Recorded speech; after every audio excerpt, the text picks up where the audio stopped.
Dro. I realized I forgot to do this yesterday, so I'm doing it this morning. I'm going to try and keep it under 5 minutes today. Let's see how I do. It's a little noisy. I apologize. My roommate's asleep upstairs, so I'm in the common room downstairs.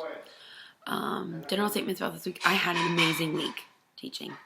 A really, really amazing week teaching, which was great. And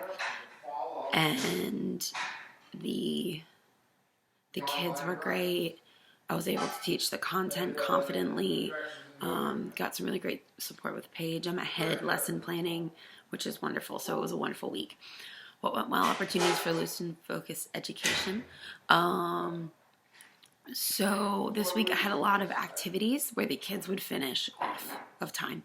And so the first thing you do mentally is panic and go, what am I going to do? Everyone's doing things at different paces.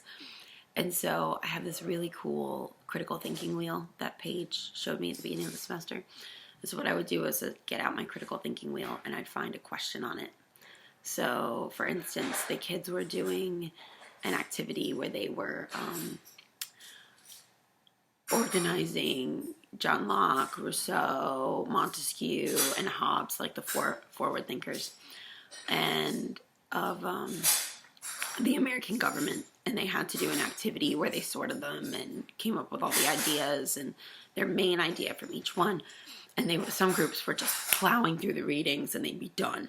And then other groups would only be like 2/3 of the way there. And so I'd take the reading wheel and I'd go, okay, now I want you guys to rank them for me and write an explanation on why you thought this idea was the most important, why you thought this one was the second most important. And it was perfect because everyone finished on pace. And it was really good for me because I ended up making all the groups do it, even though it wasn't a step in my original lesson plan.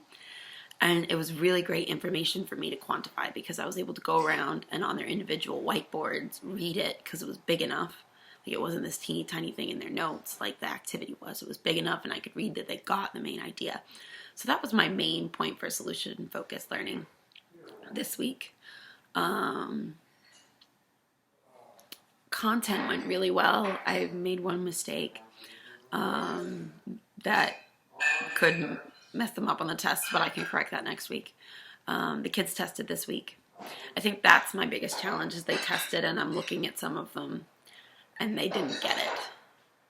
And I had a rough week the week before in content and teaching, and it shows on the test. So figuring out how to go back and help kids that need it when you don't deliver content well enough for them to pass an exam. And that's my senior class, my general senior class.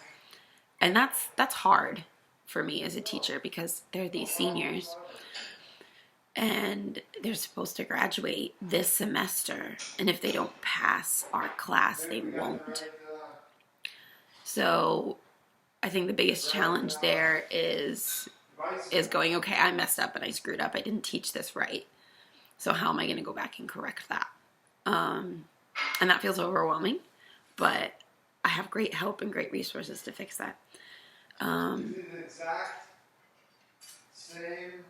I think my other biggest challenge is, never mind, it might come back to me.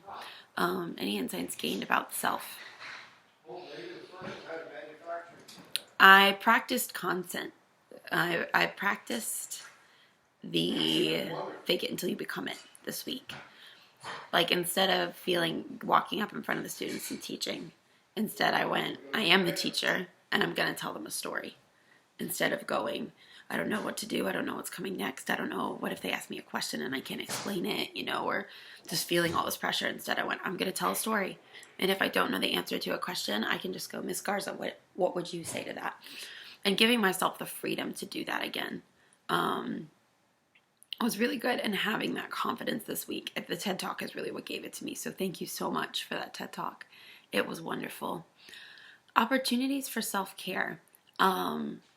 I am like everyone else. I'm not doing a TPA for another week and a half. I had beautiful lesson plans for a section of this unit that I know with confidence and that are very heavy in discourse.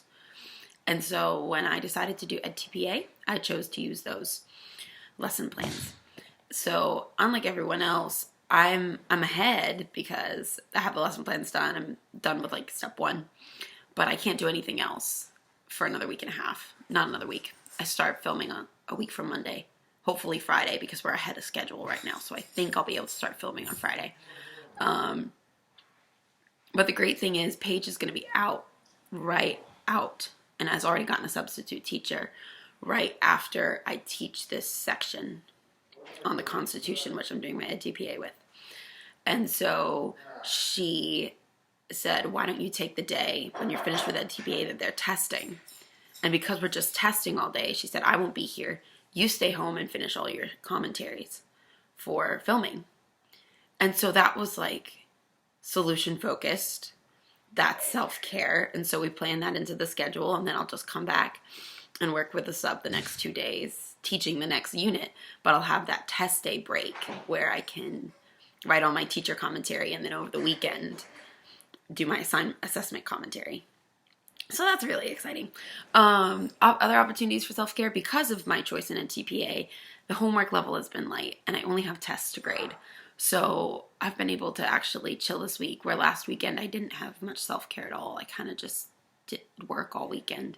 So I'm going out with my mom, and I have been sleeping a little bit more, so it's been lovely. It's been a great week for self-care. Anything else I'd like to share and discuss? No, it was a wonderful week. Thank you for being awesome. I'm so thankful for you, Dr. O, and for you, Dr. Smith, and for all you do. Have a wonderful, wonderful Saturday.